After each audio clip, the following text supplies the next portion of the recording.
오늘 말씀의 제목은 빛의 값없을 입자입니다.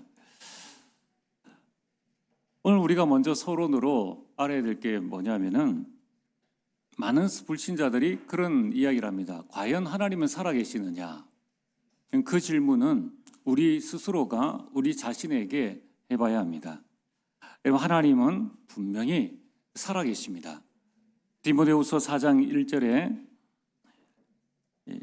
하나님 앞과 살아있는 자와 죽은 자를 심판하실 그리스도 예수 앞에서 그가 나타나실 것과 그의 날을 두고 엄히 명하노니 라고 말씀하고 있습니다. 여러분, 이 디모데 후서는 사도 바울의 옥중 서신 가운데의 마지막 편지입니다. 사도 바울이 자신의 죽음이 임박했음을 알고 자신의 영적인 아들이자 동력자인 디모데에게 디모데 후서를 보낸 것입니다. 여러분, 이처럼 대전도자 그 바울도 하나님이 살아계심을 말씀을 통해서 우리에게 전달해 주고 있습니다. 또한 찬송가 170장 내 주는 살아계셔, 찰스 웨슬리 목사님이 작시한 그 찬양입니다. 우리는 많은 찬양 또 성경 곳곳에 살아계신 하나님을 우리는 만나게 됩니다. 자, 그렇다면은 하나님은 신화 속의 인물이 아니라 지금 살아서 우리와 함께 하시는 분이십니다. 우리가 이 하나님에 대한 고백을 어떻게 하느냐에 따라서 우리 신앙생활과 우리 인생의 모든 것은 완전히 달라집니다. 여러분, 이번 한 주간 여러분이 한번 고백해 보시길 바랍니다. 하나님은 살아계십니다. 여러분, 이 고백 앞에 여러분의 모든 생각, 여러분의 모든 삶을 한번 하나님 앞에 고백하면서 살아계신 하나님과 한번 동행해 보시길 바랍니다. 여러분, 우리가 고백하는 이 하나님은 어떤 분이십니까? 하나님은 스스로 계시는 분이십니다. 그래서 하나님은 회전하는 그림자도 없으세요. 우리 중에 그림자 없는 사람이 있습니까? 아무도 없습니다. 그러나 하나님은 그림자가 없으신 분이십니다. 하나님은 인간의 머리로는 도저히 이해할 수 없습니다. 하나님은 이해의 대상이 아니라 우리의 믿음의 대상입니다. 그래서 정말 우리는 하나님을 믿어야 돼요. 과거에 아브라함에게 있었던 그 하나님이 돌아가신 것이 아니라 지금 이 시간 여러분과 함께 우리와 함께 여전히 살아계십니다. 그 하나님은 살아계셔서 무엇을 하고 계십니까?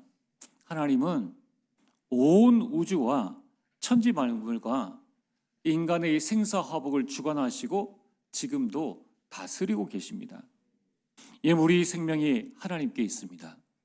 오늘 이 자리에 우리가 이곳에 나올 수 있었던 이유는 하나님께서 내 생명을 주관하시고 하나님께서 내 생명을 다스리기 때문에 우리가 이 자리에 나올 수 있습니다. 그래서 하나님은 우리가 생각하는 것보다 훨씬 전능하신 하나님이십니다. 그 능력과 그 지혜는 능히 측량할 수가 없습니다.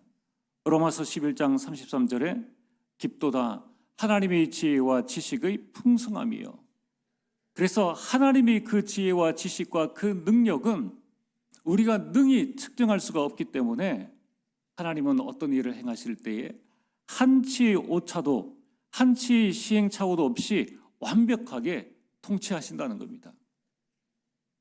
여러분들이 대한민국에 태어난 것 하나님의 절대 주권입니다. 여러분들이 우리 교회에 오시게 된 것 하나님의 절대 주권입니다. 여러분들을 그 직장에, 여러분들을 여러분의 현장과 가문에 보내신 분이 하나님이심을 믿으시길 바랍니다.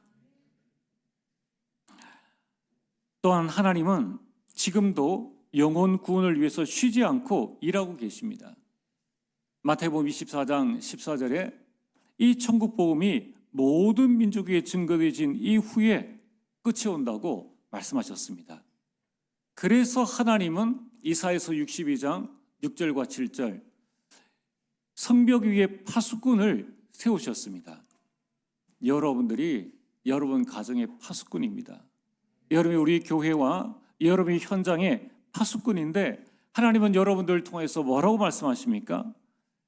종일 종야 여호와께 부르짖어 여호와로 쉬지 못하시게 하라. 그래서 하나님은 지금도 여전히 일하고 계십니다. 우리는 주 5일 근무지 않습니까? 그리고 하루 8시간 근무요. 또 잔업하면 잔업수당이 나옵니다. 하나님은 주 5일이 아니라 주 7일 24시 일하고 계십니다. 오늘 오후에 우리가 은퇴식을 하는데 하나님은 은퇴가 없으십니다. 왜냐하면 창세 이전부터 그리고 영원부터 영원까지 하나님은 우리를 위해서 일하고 계십니다. 여러분 나중에 기회가 되시면은 한번 눈을 들어서 저 밤에 저 밤 하늘을 한번 찾아보시고 쳐다보시고 그 가운데에 하나님께서 이 넓고 넓은 우주 가운데에 오직 이 지구에 살고 있는 우리를 위해서 이 어마어마한 지구를 만들어 주셨고 우주를 만들어 주셨구나라는 것을 좀 깨닫게 되길 바랍니다. 여러분 우리가 사랑하는 사람이 있으면 돈 많은 사람은 그렇게 하더라고요.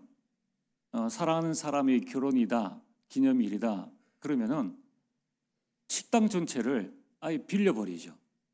그리고 롯데월드 또는 에버랜드 이거를 아예 통째로 빌려버립니다. 또 어떤 경우에는 그 백화점 전체를 빌리든가 아예 사버리죠. 사랑하는 사람을 위해서 내가 있는 것 모든 것들을 다 준다는 겁니다. 자, 현재까지 밝혀진 이 과학으로 지구로부터 몇백만 광년입니다. 몇백만 광년. 여러분 천지사방으로, 천지가 아니죠, 온 우주로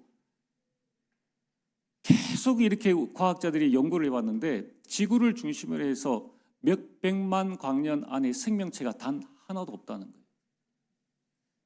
놀랍지 않습니까? 이 모든 것들을 하나님께서 오직 여러분들을 위해서 온 우주에 별과 달과 모든 행성들을 만들어 주셨다는 거예요.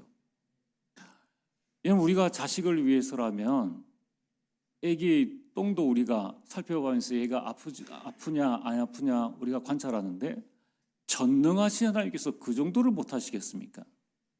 아직까지 우주가 얼마나 넓은지 아무도 모릅니다. 인간이 가본 그 몇백만 광년 그 거리가 하나님 보실 때는 아마 요 작은 좁쌀만한 그 부분이 우리가 말한 몇백만 광년일 수도 있어요. 왜냐하면 하나님은 우리 가운데 충만히 역사하십니다. 하나님이 그 사랑은 우리가 깨달을 수 없다는 거예요.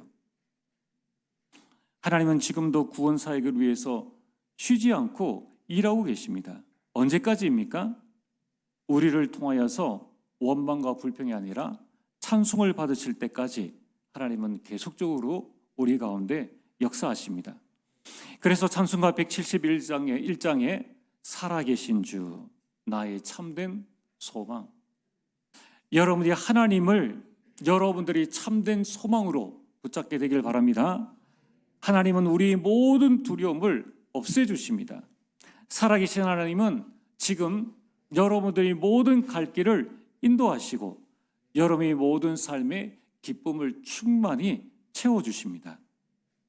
하나님 같은 분이 천상천하 온 하늘 온 땅 가운데에 없으시다는 거예요. 그러면 오늘 말씀의 본론입니다. 그러면 우리가 어떻게 살아야 될 것인가? 하나님께서 살아계신다면 우리는 살아계신 하나님 앞에 서야 됩니다. 그걸 보고 코람데오라고 말씀합니다. 시편 139편 1절에서 4절에 하나님은 여러분들이 모든 형편을 다 알고 계십니다. 여호와여 주께서 나를 살펴보셨으므로 나를 아시나이다. 주께서 내가 앉고 일어섬을 아시고 멀리서도 나의 생각을 밝히 아시오며 나의 모든 길과 내가 눕는 것을 살펴보셨으므로 나의 모든 행위를 익히 아시오니 여호와여 내 혀의 말을 알지 못하시는 것이 하나도 없으시니이다. 그렇다면은 우리는 살아계신 하나님 앞에 우리는 어떤 자세로 살아가야 될 것인가? 그 첫 번째가 선으로 악을 이기는 것입니다. 이것은 바로 사회관계에서의 성도의 자세를 말씀하고 있습니다. 로마서 12장 14절에서 21절에 중요한 말씀을 하고 있습니다. 여러분이 사회생활을 할 때에 어떻게 우리가 살아가야 될 것인가? 14절에 너희를 박해하는 자를 축복하라. 축복하고 저주하지 말라. 축복하라는 거예요. 여러분의 직장생활, 여러분들이 사회생활에 만나는 모든 사람들을 축복하라는 겁니다. 그러면서 15절에 즐거워하는 자들과 함께 즐거워하며 우는 자들과 함께 울라. 여러분 함께 즐거워하시길 바랍니다. 여러분 함께 우시길 바랍니다. 그러면 16절에 서로 마음을 같이 하며, 마음을 같이 한다. 한 마음을 품으라는 거예요. 높은 데 마음을 두지 말고 도리어 낮은 데 처하며 스스로 지혜 있는 채 하지 말라. 여러분 우리가 한 마음이 되어지면은 낮은 데 있는 사람들, 저 비천한 사람들과 함께 있게 됩니다. 그리고 지혜 있는 채 하지 않게 되는 겁니다. 17절에 아무에게도 악을 악으로 갚지 말고 모든 사람 앞에서 선을 도모하라. 18절에 할 수 있거든 너희로서는 모든 사람과 더불어 화목하라. 19절에서 21절에는 악에게 지지 말라고 말씀하고 있습니다. 내 사랑하는 자들아 너희가 친히 원수를 갚지 말고 하나님의 진노하심에 맡기라. 기록되었으되 원수 갚는 것이 내게 있으니 내가 갚으리라고 주께서 말씀하시니라. 내 원수가 줄이거든 먹이고 목마르거든 마시게 하라. 그리함으로 내가 숯불을 그 머리에 쌓아 놓으리라. 여러분 우리가 사회생활을 할 때에 우리는 싸우지 않고 이기는 비밀이 있습니다. 그게 바로 오늘 말씀입니다.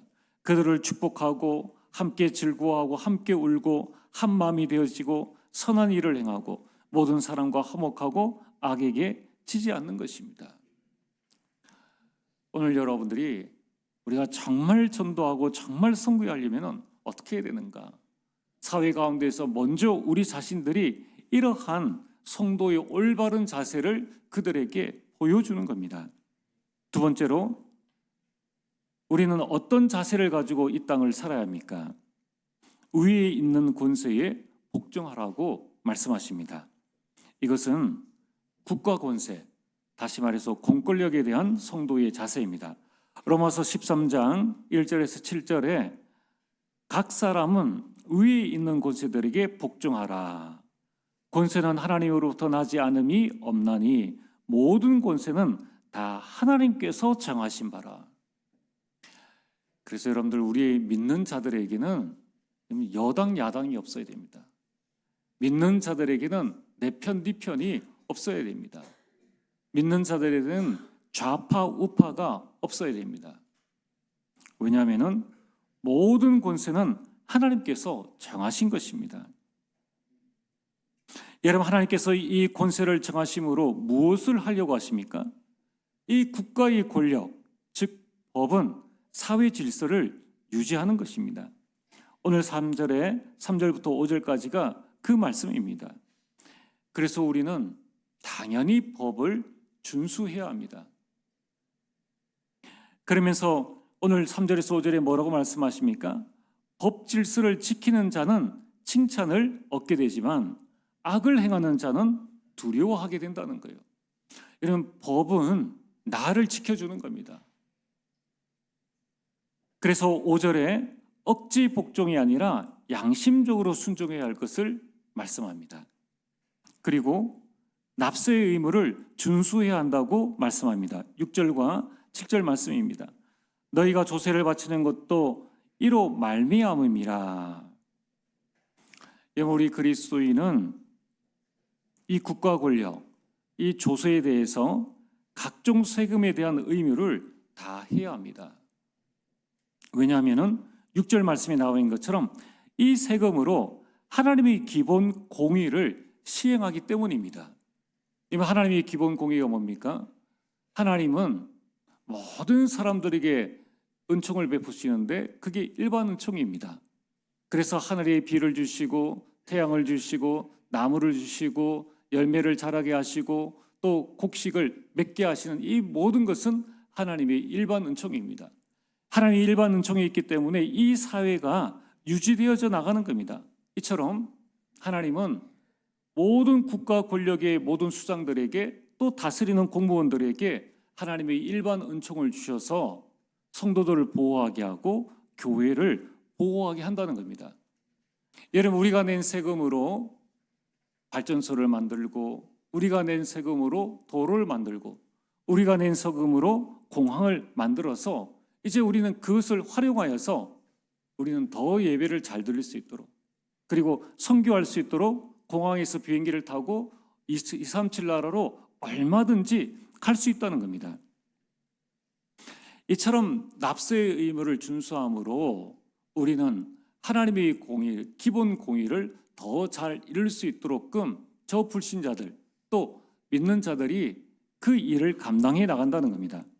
또한 국가가 종교의 자유를 허용해주고 교회를 지켜줍니다. 그러면 중국에는 종교의 자유가 없습니다.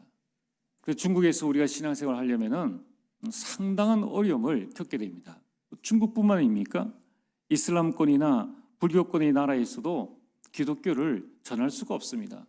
그러나 국가 권력, 이 공권력이 모든 사람들에게 평등하게 적용되어지는데 그 혜택을 또한 우리가 받는다는 겁니다. 그러면 우리는 어떻게 해야 됩니까? 7절 말씀처럼 두려워할 자를 두려워하며 존경할 자를 존경하라. 통치자들을 존경해야 한다는 겁니다. 목사님, 그러면은 저 통치자들이 불법을 행하는데 우리는 어떻게 하면 되겠습니까? 어떻게 하면 되겠습니까? 그 불법을 행하고 학살과 많은 일들을 장애하는 그 사람이 어떤 이유에서 그 일을 장애합니까? 에베소서 6장 12절에 우리의 싸움은 혈과 육을 상대하는 것이 아니요 하늘에 있는 악한 영들을 상대함이라. 결국은 그들 배후에 있는 악한 영들과의 영적 싸움을 하지 아니하면은 이 땅의 문제는 해결되지 않는 거예요.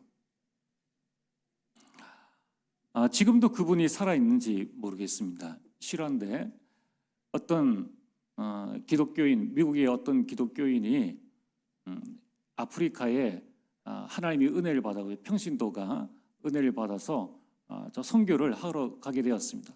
선교를 아주 오지에 가서 하고 있는데 아프리카에는 부족 간에 이런 대립이 많지 않습니까? 어느 날 갔다 오니까 다른 부족이 그 마을을 습격해서 아이들을 죽이고 또 여자들을 끌고 가는 지금 이 시대에 그런 일들을 보면서 그분이 그런 고백을 합니다. 하나님은 살아계십니까? 내가 과연 어떤 선교를 해야 되겠습니까? 그래서 그분이 받은 응답입니다. 나는 총으로 이 일을 막아내겠다라고 하면서 그들과 맞서 싸우면서 지금도 이 자신은 이 총으로 선교를 한다라고 하고 실제적으로 그 현장에서 총을 가지고 서로 싸우고 또 많은 이런 살인들이 일어나고 있습니다. 과연 우리는 어떻게 해야 될 것인가? 과연 우리는 사회생활을 어떻게 하며 우리는 국가의 공권력에 대해서 어떻게 대처하며 나아가야 될 것인가? 가장 중요한 것이 하나님 앞에 기도하고 그들의 배후의 흑암 세력을 꺾는 것입니다. 저는 그 영화를 보면서 한편으로는 이해는 되어지지만은 만약에 그 선교사의 총으로 말미암아 죽은 그 가정에 누군가가 자식이라면 그 부모의 마음, 누군가가 이 부모라면 그 자식에는 또 끊이지 않는 계속적인 이 악순환이 되풀이되어진다는 거예요. 예수님이 힘이 없으셔서 십자가에서 죽으셨습니까? 하나님의 뜻을 이루기 위함입니다. 오늘 우리는 이 사회생활을 해나갈 때에 어떤 자세로 우리가 살아가야 될 것인가? 우리는 말씀 통해서 말씀대로 인도를 받아야 합니다. 세 번째는 사랑의 빛 외에는 아무 빛도 지지 말라고 말씀합니다. 로마서 13장 8절에서 10절까지 말씀입니다. 이 말씀은 이웃에 대한 성도의 자세입니다. 우리 이웃은 신자, 불신자를 포함해 모든 사람을 말씀합니다. 그러면 정말 우리가 이웃 사랑의 이웃 관계의 핵심은 뭐냐면은 사랑입니다. 그래서 아무 빚도 지지 말라. 이 말씀은 이웃에게 어떤 해도 끼치지 말라. 그리고 어떠한 부담도 남기지 말라는 것입니다. 여러분, 우리가 전도 현장에서 또 여러분 직장에서 많은 사람들을 만나보면 참 안타까운 게 뭡니까? 전도하기 이전에 이미 다른 사람의 이 불신자들에게 끼친 해가 너무 많은 거예요. 여러 가지로 해석할 수가 있습니다. 이제부터는 우리가 정말 가장 중요한 것, 우리가 이웃과의 관계에서 정말 하나님을 사랑하고 그 이웃을 사랑하는 마음으로 우리가 나가야 하는 겁니다. 어느 정도로 어떻게 사랑해야 될 것인가? 그게 오늘 9절 말씀입니다. 9절에 내 자신과 같이 사랑하라 라고 말씀합니다. 여러분, 우리는 우리 이웃을 나 자신처럼, 우리 가족을 사랑하는 것처럼 사랑해야 합니다. 여러분, 우리는 그리스도 안에서 한 몸이요 한 지체요 한 가족입니다. 불신자뿐만 아니라 교회 안에서도 우리는 이러한 사랑을 실천해야 합니다. 또한 왜 사랑을 이렇게 실천하라고 합니까? 그것은 10절 말씀처럼 사랑은 율법을 이룰 뿐만 아니라 율법의 마침이 되어집니다. 요한복음 13장 34절에서 35절에 너희가 사랑하면 이로써 모든 사람이, 이 모든 사람인 것은 신자 불신자 모두를 포함해서 너희가 내 제자인 줄 알리라. 너희가 그리스도의 제자인 줄 알리라. 마태복음 22장 34절에 40절에 어떤 한 율법사가 예수님에게 찾아왔습니다. 그리고 예수님을 시험하려고 이런 질문을 했습니다. 예수님, 율법 중에, 이 하나님의 말씀이죠, 이 율법 중에 어느 계명이 크니까? 예수님은 간단하게 말씀하셨습니다. 첫 계명은 주 너희 하나님을 사랑하라. 두 번째 계명은 내 이웃을 내 자신과 같이 사랑하라 라고 말씀하셨습니다. 하나님의 사랑이요 이웃 사랑입니다. 그 핵심은 사랑이라는 거예요. 하나님의 이 사랑이 우리를 구원하셨습니다. 이제 우리는 이웃 사랑으로 복음을 전하는 것입니다. 고린도전서 13장 1절에서 13절에 사랑이 없는 헌신, 사랑이 없는 열심, 봉사, 구제, 직분 감당, 사랑이 없는 전도, 선교는 다 헛것이라고 말씀하고 있습니다. 그것은 울리는 구리요 소리나는 꽹과리와 같다고 말씀하고 있습니다. 우리가 정말 전도하려면 어떻게 해야 되는가? 정말 우리는 이웃에 대한 참 사랑을 가지고 나가야 된다는 거예요. 오늘 말씀의 결론입니다. 오늘 로마서 12장부터 시작해서 13장의 이 모든 말씀은 이 세상을 살아가는 성도의 자세가 어떠해야 되는가? 이것을 우리는 내 생각, 내 기준이 아닌 하나님의 말씀을 기준으로 해서 우리는 명확히 붙잡아 나가야 됩니다. 그러나 우리가 이런 세상을 살아가는 것은 쉽지 않습니다. 그래서 오늘 마지막에 말씀하십니다. 빛의 갑옷을 입으라. 여러분, 우리는 세상의 빛입니다. 그래서 우리는 빛의 갑옷을 입어야 합니다. 이것은 종말 시대를 사는 성도의 자세인 것입니다. 그럼 지금이 우리가 어떤 시대인가를 저와 여러분들이 분명히 알아야 합니다. 예수 그리스도의 초림 이후에 주님 재림하실 그날까지는 지금 말세 중에 말세를 살아가고 있습니다. 말세에 일어날 일들에 대해서 마태복음 24장, 디모데후서 3장에 말씀하고 있습니다.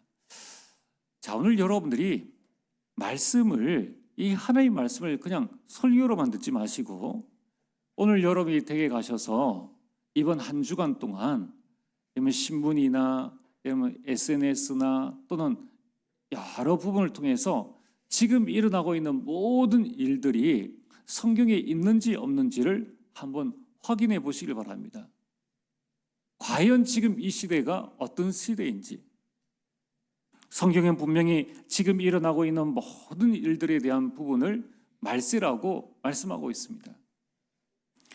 그래서 오늘 밤이 깊고 낮이 가까워졌다, 그리스도의 재림이 임박했다라고 말씀합니다. 자, 이때 우리는 어떻게 해야 될 것인가? 어둠의 일을 벗어버리라고 말씀하십니다. 오늘 12절과 14절에 밤이 깊고 낮이 가까웠으니 그러므로 우리가 어둠의 일을 벗고 빛의 갑옷을 입자. 어떻게 말입니까? 낮에와 같이 단정히 행하라. 이건 악한 행실을 버리고 단정히 행하라. 방탕과 술 취함과 음란과 호색과 다툼과 시기와 정욕과 육신의 일을 버리라고 말씀하고 있습니다. 여러분들이 우리 주변의 삶에 일어나고 있는 많은 일들을 바라보면서 우리는 말씀의 인도를 받아야 합니다. 자, 그러면서 우리는 이 어둠의 일을 벗어버리고 어떤 옷을 입어야 되는가? 예수 그리스도의 의의 옷을 입고 무장해야 합니다. 이 그리스도의 옷이 뭡니까? 바로 복음입니다. 그리스도는 왕이요 선지자요 제사장인데 그에게 주신, 그리스도께서 우리에게 주신 이 의의 옷이 복음이라는 거예요. 그래서 우리는 복음으로 우리 자신을 무장해야 합니다. 그 무장한 것을 가지고 우리는 영적 싸움을 해나가야 합니다. 여러분들, 우리 트리니티 교회 우리 성도님들이 조금만 각자의 영적인 힘을 모으시면 됩니다. 우리의 감정과 우리 모든 것들을 나 자신을 조금만 내려놓고 우리가 서로 양보하고 이해하고 이 시대를 바라보며 다음 세대를 준비하면서 우리가 무엇을 해야 될 것인가? 그럼 준비하면은 하나님께서 우리 교회를 통하여서 세계복음할 수 있는 응답을 반드시 주실 것입니다. 그 응답을 누리게 되기를 주의 이름으로 축복합니다. 전능하신 아버지 하나님, 참으로 감사를 드립니다. 아버지 하나님, 이제 어둠의 모든 일들을 벗어버리고 빛의 갑옷을 입고 이 세상을 향하여서 나아가는 주의 백성들 될 수 있도록 역사하여 주옵소서. 예수님 이름으로 기도드리옵나이다. 아멘.